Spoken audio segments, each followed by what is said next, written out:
Namaste and welcome to this exciting episode of Sathology Debunking Mythology। आपको इस episode में आपका बहुत बहुत स्वागत है। अगर आप मेंबर्स नहीं है तो मेंबर्स बने to see the members only videos, नहीं तो चैनल को सब्सक्राइब करके शेयर भी कर सकते हैं and also support us. Let's begin. PACS Americana क्या होता है? जर्मन चांसलर मर्स ने भी स्टेटमेंट दिया 2 दिन पहले कि पैक्स अमेरिकाना इज डेड और and the Europe has to fend for itself, मतलब कि यूरोप को अपनी सुरक्षा की जिम्मेदारी खुद ही लेनी पड़ेगी। और पैक्स अमेरिकाना होता क्या है? 1945 के बाद जब यूनाइटेड नेशंस बनाया गया, उसमें 5 परमानेंट मेंबर्स रखे गए। America, France, Russia, USSR, China और 5वां सदस्य यूके। ये परमानेंट मेंबर्स बनाए गए, 5 सदस्य इनके। और ये 5 सदस्यों ने जो कॉलोनियल पीरियड को जिंदा रखा थ्रू यूनाइटेड नेशंस, जिसमें ये 5 परमानेंट सिक्योरिटी काउंसिल मेंबर्स, इन्होंने अपने आप को युद्ध का विजेता माना। इस युद्ध में सबसे ज्यादा सहायता की थी भारतीय सोल्जर्स ने। इंडिया का चांस बनता था, लेकिन नेहरू ने गलती करके उसको इंडिया का चांस चाइना को दे दिया। चाइना का वर्ल्ड वॉर 2 में जितना कंट्रीब्यूशन नहीं था जितना भारत का था। अगर भारतीय सोल्जर्स नहीं होते तो यूके और फ्रांस और यूएसए जर्मनी में बात कर रहे होते। रशियन सोल्जर्स का कंट्रीब्यूशन नंबर 1 था। It was Russian soldiers who gave defeat to Hitler. उन्होंने बर्लिन को कैप्चर किया, बाकी लोग बर्लिन कैप्चर नहीं कर पाए।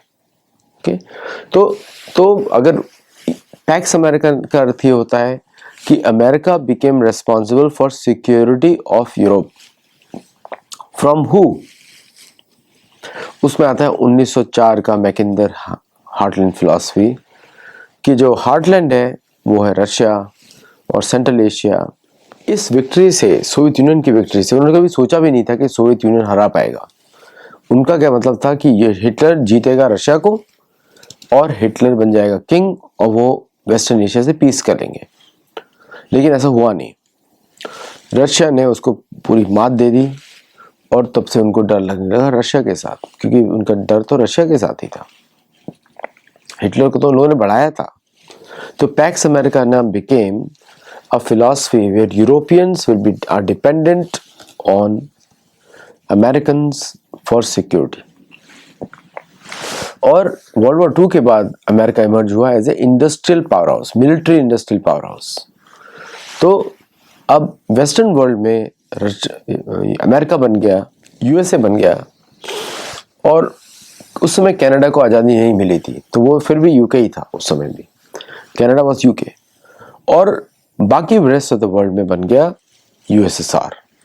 अब उन दोनों के बीच में उसके 10 साल में ही 1955 तक कोल्ड वॉर शुरू हो गया, क्योंकि वेस्टर्न कंट्रीज जो एंग्लो सैक्सन्स है वो टॉलरेट नहीं कर सकते थे कि एक eastern Asian power Russians can defeat Hitler. मतलब वो तो उनके प्राइड पे शॉक हो गया, क्योंकि वहीं से आते हैं सारे के वेस्टर्न लोग। जर्मन सैक्सनी जो है उसी से आते हैं सारी वेस्टर्न पावर्स।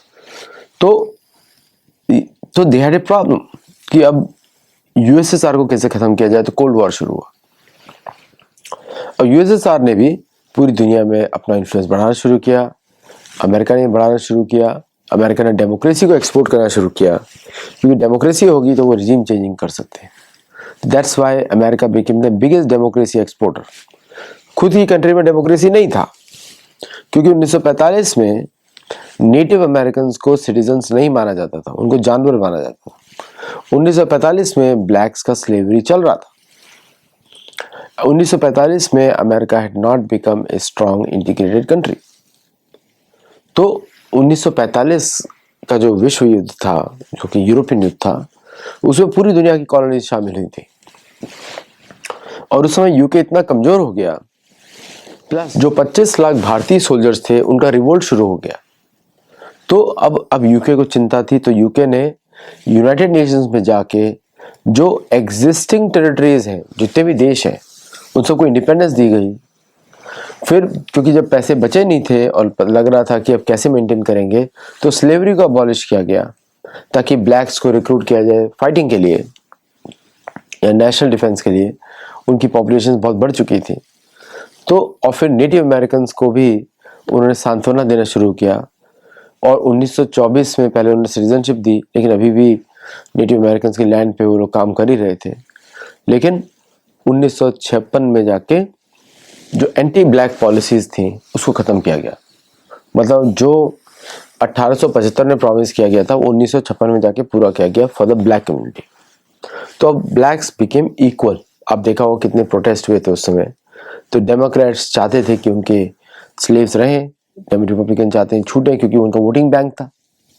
समझे आप, वोटिंग बैंक था। ये वोट्स के लिए किया गया, इलेक्शंस के लिए किया गया बाय रिपब्लिकन्स। कोई ऐसा नहीं कोई दानवीर करण थे वाइट लोग। आजकल मीडिया बोलते हैं वाइट लोगों ने रेसिज्म खत्म किया, वाइट लोगों ने स्लेवरी खत्म की। ना ना ना ना, ना। स्लेवरी शुरू करने वाले तो मुसलमान थे अफ्रीका में, आज भी करते हैं। अफ्रीकन्स को बेचा जाता है अरबी फैमिलीज में, वहां पे खरीदा जाता है, आज भी होता है। लेकिन उसको परफेक्शन किया और मोनेटाइज किया ब्रिटिश ने, यूरोपियंस ने और अमेरिकन वाइट सेटलर्स ने किया। तो पैक्स अमेरिकाना है अमेरिकन कंट्रोल ओवर यूरोप। अब यूरोप की कंडीशन इतनी वीक है और डेमोग्राफिक सबवर्जन इतना ज़्यादा हो चुका है, प्लस कैथोलिक चर्च का पूरा कंट्रोल आ चुका है यूरोप के ऊपर, और जिस तरह की वजह से वहाँ पे लिबरल मूवमेंट जो कैथोलिज्म चलाना चाहता है वो बिकम वेरी बिग। तो जब तो अमेरिका का ध्यान वहाँ से कम हो गया क्योंकि इनकम नहीं है वहाँ से इनकम नहीं है, वहाँ से पैसा नहीं कमाया जा सकता। अब पैसा कहाँ से कमाएगा अमेरिका? अमेरिका को चाहिए सिलिकॉन वैली, उसको बैटरीज चाहिए, उसको बनाना है ताकि बिकम से पावर हाउस, चाइना को हराना है। और यूरोप एक ही कॉन्टिनेंट पे चाइना के साथ। तो Europe is finding itself attracted back to China. और यूरोपियन यूनियन जो है it cannot sustain itself without Chinese imports, और वो ये नहीं चाहते कि अमेरिकन कंपनीज उनको कंट्रोल करे पूरी तरह से। So European Union is trying to find its own identity. उसको नहीं चाहिए अमेरिकन इन्वॉल्वमेंट। और इसीलिए आप देखते हैं कि अमेरिकन के विरुद्ध बहुत सारे प्रोग्राम चलते हैं यूरोप में। यूरोप में अमेरिकन को एक तरह मूर्ख बोला जाता है, डम बोला जाता है यूरोप में। और अमेरिकन को मालूम है, यूरोपियंस बोलते हैं तो हम ही लोगों से आए हो, तो जो लैंड है वो हमारी कॉलोनी है। अमेरिकन को पसंद नहीं है, सेटलर्स को पसंद नहीं है। Okay, so now from the European perspective एक यूरोपियन प्राइड बढ़ गया है, क्योंकि कांस्टेंट लेक्चरिंग और बदतमीजी से जो ट्रम्प एडमिनिस्ट्रेशन के लोग बात करते हैं उसकी वजह से। तो मर्ज का स्टेटमेंट आया है, we can't rely on Americans. अब उसका बड़ा आर्टिफिशियल स्टेटमेंट है, क्योंकि जर्मनी में अमेरिका का अफ्रीका कॉम है, जर्मनी में बेसेस हैं जो कि यूरोप को देखते हैं, जर्मनी में अमेरिकन न्यूक्लियर वेपन्स हैं, यूके में अमेरिकन न्यूक्लियर वेपन्स है, तो डिस्टिंग्विश नहीं कर सकते। और यूरोप और ब्रिटेन को एक साथ, ब्रिटेन ऑलरेडी बाहर निकल चुका है वहाँ से, क्योंकि ब्रिटेन के प्रोडक्ट्स बिकते नहीं यूरोप में।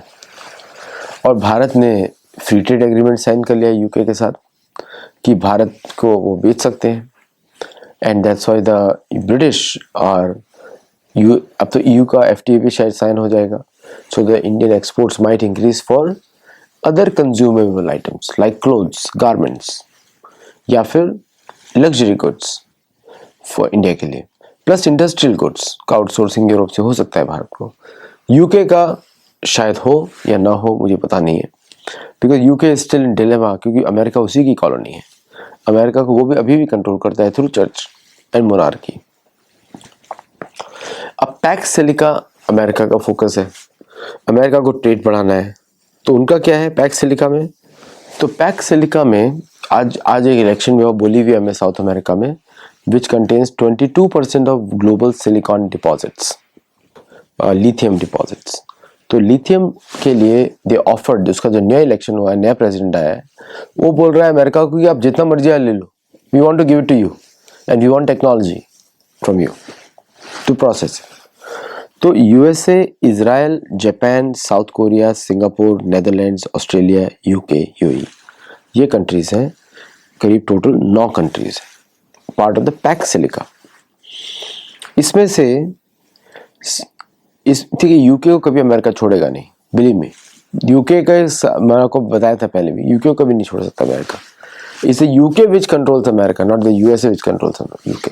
ओके, रिवर्स है वो, through the king and the church, believe me. तो यूएसए के साथ भारत का ट्रेड डील शायद हो या ना हो, वी डोंट नो। होगा।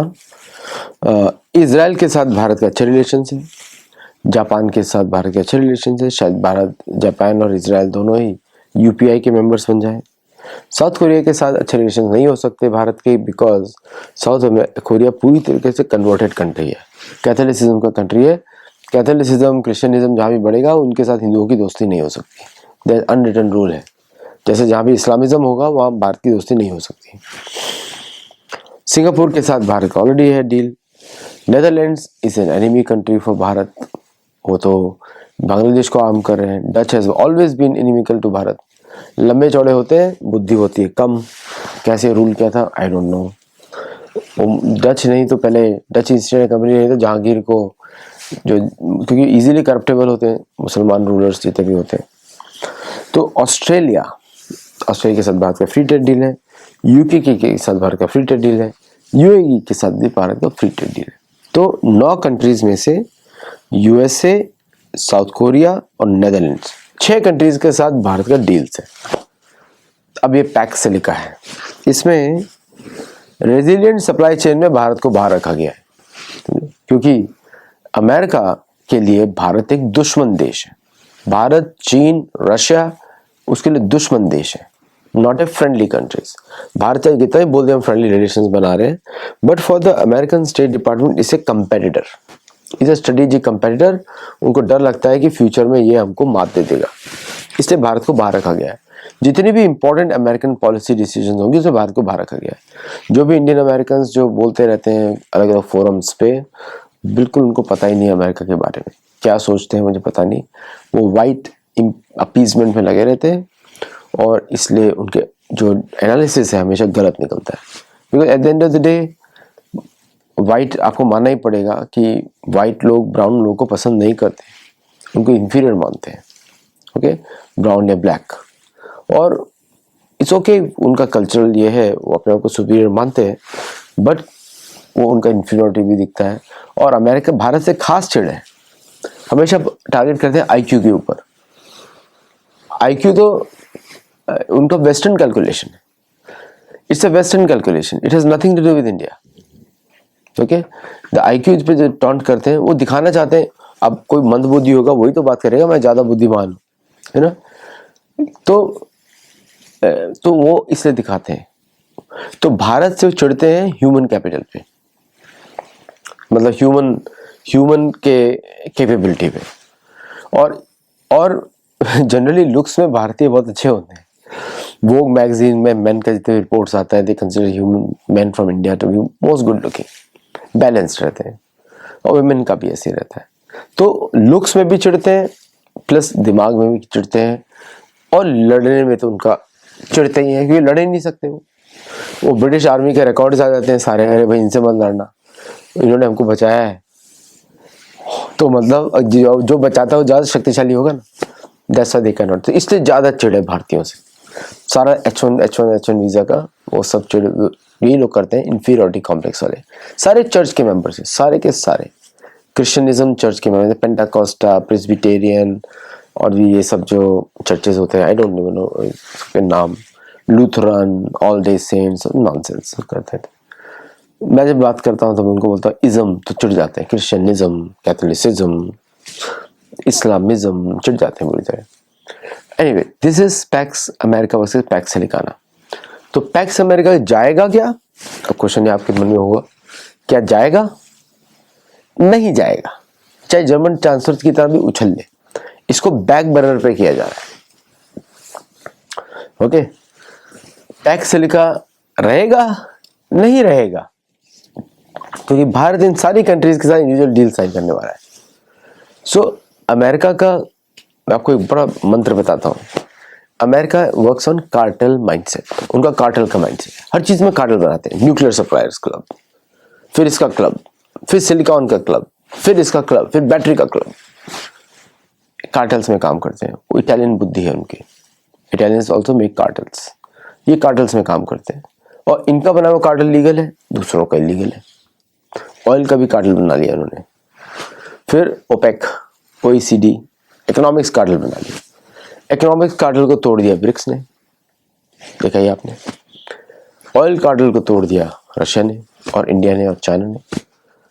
अब बचा इनका सिलिकॉन कार्टेल, मतलब लिथियम बैटरीज। वो कार्टेल कौन तोड़ेगा? South American countries. मैं बताता हूँ कैसे।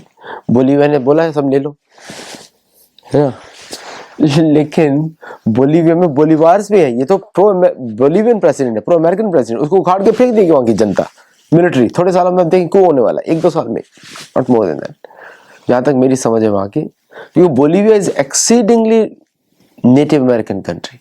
वहां पे चौराहों पे लिखा रहता है नेटिव अमेरिकन, इंडिजिनस जो वहां के लोग हैं, लोकल मापुचे ट्राइब और सब रहे हैं, तो वो उखाड़ के फेंक देगा। तो Pax Silica I think it's almost dead on arrival. और Pax Americana is on its last leg. Germany ने बोल दिया, फ्रांस ने बोल दिया, फिर आपका कुछ और कंट्रीज भी बोल देंगे, बिकॉज उनको मालूम है क्या करता है। क्योंकि अमेरिका का ये है कि पहले रशिया जब तक अमेरिका में आए, अभी तो मेन लाइन का एडवांटेज है, बट वो चला जाएगा, तो इसलिए जब तक वो उधर आएंगे तब तक वो खत्म हो जाएगा। तो इट्स ए वेरी इंटरेस्टिंग जो भी चल रहा है अभी। But it again reminds me of my book gold glory and God, that कि ये जितना भी कॉलोनाइजेशन है that was done with for लूट, डिस्ट्रक्शन, अब वो खत्म हो जाएगा पूरी तरीके से। और रिवर्स कॉलोनाइजेशन शायद शुरू हो जाए, ऑलरेडी शुरू हो गया है। ब्रिटेन में तो शुरू हो गया है, फ्रांस में भी शुरू हो गया है, और अमेरिका, नेटिव अमेरिकन भी अब स्ट्रांग होते जा रहे हैं, तो उधर चला जाएगा। And the power is the information age. इन लोगों ने जो सिस्टम्स बनाए थे कॉलोनाइज करने के लिए, वो ही हेल्प कर रहे हैं रिवर्स कॉलोनाइजेशन को, जो कि मैं I don't agree with those words, but karma, जो मेरी पुस्तक है कर्म इज ए, कर्म के ऊपर, तो कर्म एक्ट्स यूनिवर्सली। तो ये इनके लिए सूर्यास्त है। और सनातनी इंडिजिनस भारतीय गवर्नमेंट को देखना है किस तरह वो ग्लोबल साउथ को यूज करके सनातनी वैल्यूज, ग्लोबल इंडिजिनस कम्युनिटीज और उसके ऊपर काम करते हैं। I am the ambassador for Apache nation, तो I can speak on behalf of them. तो मैं दिखता है मुझे वो क्या कर रहे हैं। बहुत दुख है, बहुत दर्द है नेटिव कम्युनिटीज ऑफ यूएसए में, क्योंकि उनकी जमीन छीन के उनको सेकंड क्लास सिटीजन बना दिया गया।